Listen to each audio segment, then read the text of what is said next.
All right, so for our Plan Your Dream Vacation, we are going to move on to the next step. Last time we looked at Google Earth and Google Maps, and you guys were able to go on there and look at different information that you could find out about the location that you want to travel to. Today, we are going to do the first 5 questions, and with that comes getting a flight for your location that you want to go, researching the different types of hotels and what those mean, and then finding a hotel. And I think those are the first 2 big ones. So if we look at this Plan Your Dream Vacation document, the first question is just simply, where are you traveling to? You need to tell me where it is that you are going. Now, I know some of you probably already have a passport. That is not what this is about, okay? Everyone needs to give me the cost and add it into their total cost of what a passport does cost. So you can find that here on this link. And when you click on the link, it should take you in here.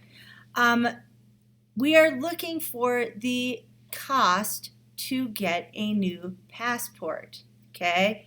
So one of the things is down here, cost of my passport. So you're going to calculate the fee. We are not paying for them, okay? And it might ask you some information.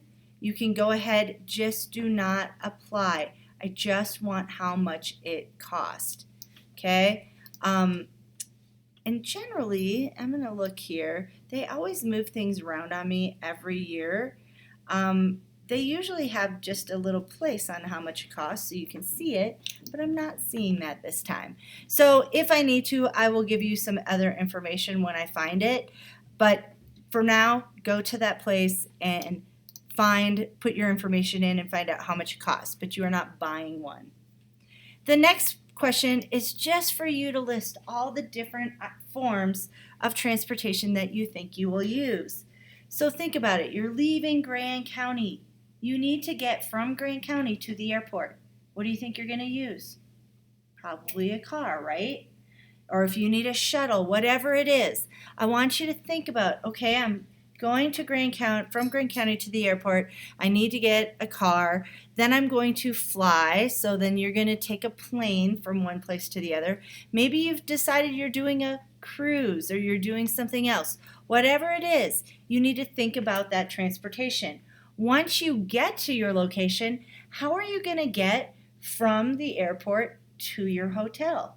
Are you going to rent a car? Are you going to take the hotel shuttle to that and then walk around?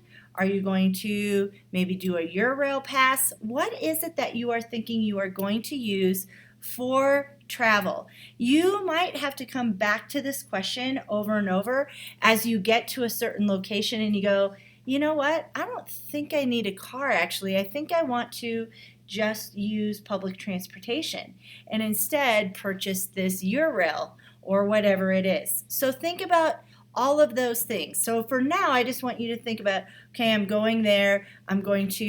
So I need a ride there. So I need a car. And then I'm going to the airport. And then I'm going to fly. And then I'm going to rent a car so I can get to my hotel and all the different places. Then I want to just talk about where will you stay. There are lots of different things that you can use. There are hotels, motels, hostels, Airbnb now. You can do where you exchange homes. There's all sorts of different things that you can look at to stay. I want to talk, though, the difference between a hotel and a motel, okay?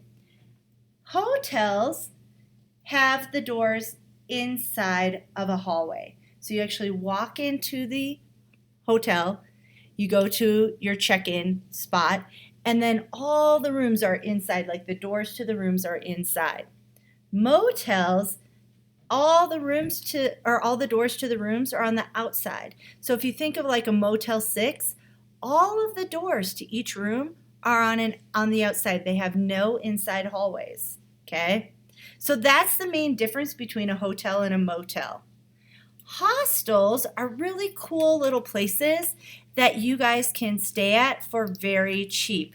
It is a really cool way to travel around the world. So let's just look at hostels real quick. I just want to show you maybe a few different ideas. So this is a hostel. It only costs $90 a night, which is pretty cheap. Sometimes hostels are even cheaper. The thing with hostels, and I'm just going to look at this one, is that oftentimes you share a room with other people. They have lockers that you can keep your stuff in, and you would share a room with other people. I'm going to go to Expedia real quick. Okay, and Expedia, if you look just at hotels, and if I go to Paris, and I'm going to pick those dates, I did show you at the beginning that the dates are at the end of March. So let's say I go Friday to Friday. So I'm going to do Friday to Friday here. And I'm just going to search. Don't worry about how many people. You can put one adult if you want. You cannot just put a child though, okay? Just so you know, you cannot put a child in for your hotel. They will not rent a room to a child. So I want to filter this by price. So it sorts it by recommended. I want to sort it by price because often hostels are up at the top because they are often way cheaper than what you would find anywhere else. So it's going by price right now. And I can also, I was hoping that they had hostel here, but I'm going to put in hostel here and see what it says. Okay, so let's search for just hostels.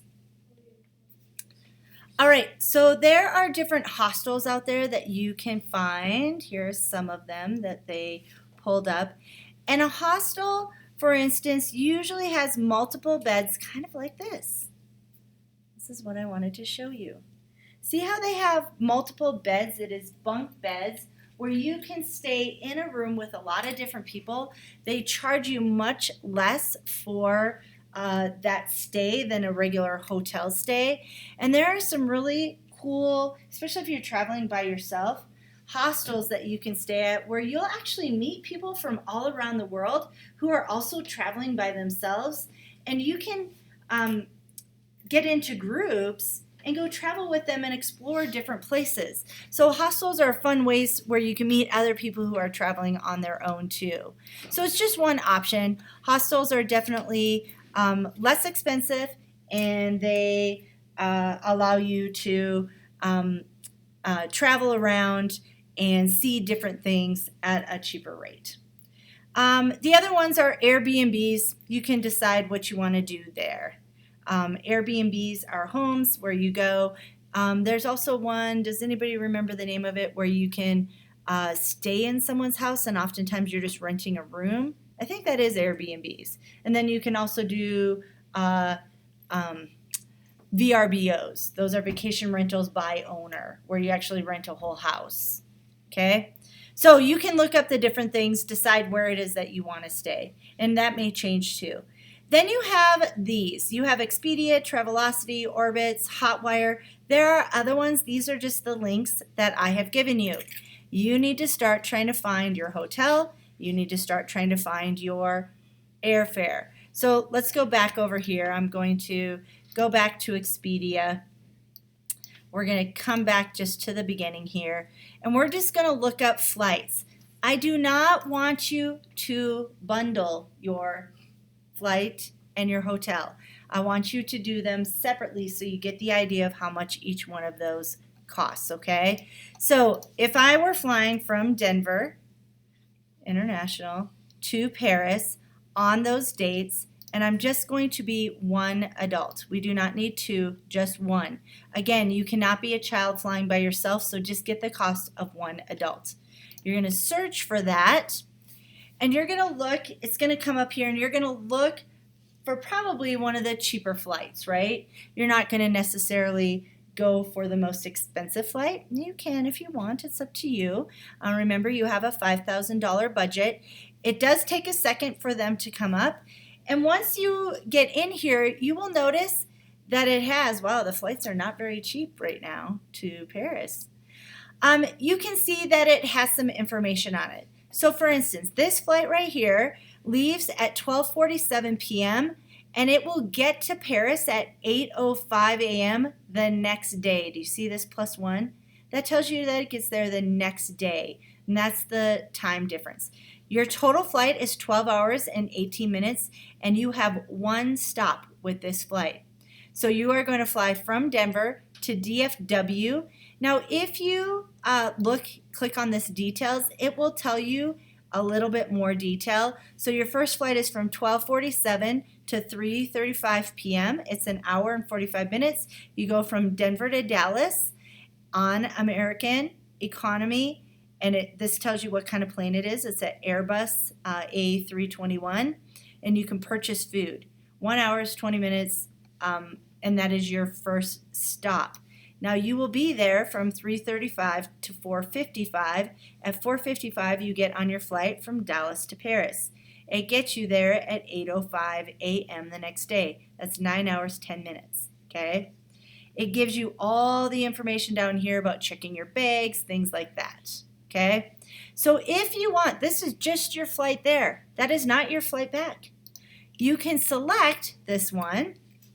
Go ahead and select this fare, and then it will show you your return. So now it says select your return to Denver. You must return back. You cannot stay in Paris over spring break, okay? You must return back.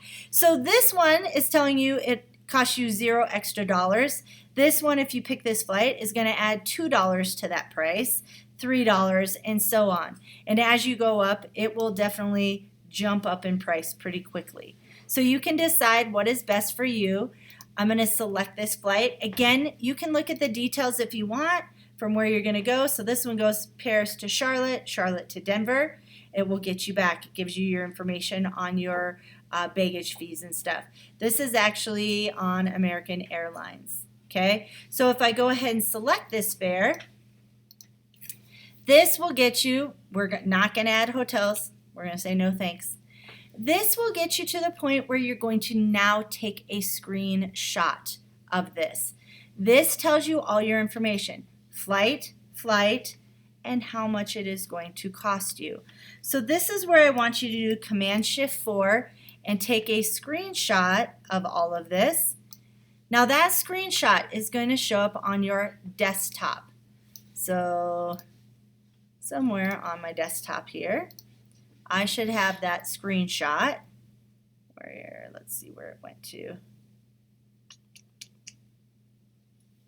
would be helpful if I could, oh, right here. Here's a screenshot, guys. All right, so you will only have one thing on your desk. Now you're going to go back to your Plan Your Dream Vacation, and you are going to drag this screenshot right here. You need to add the screenshot for your hotel, for your airline in here today. So if you go back to Expedia, okay, we're going to come back here all the way to the top. Now I can do hotels for that time, and you can search for it.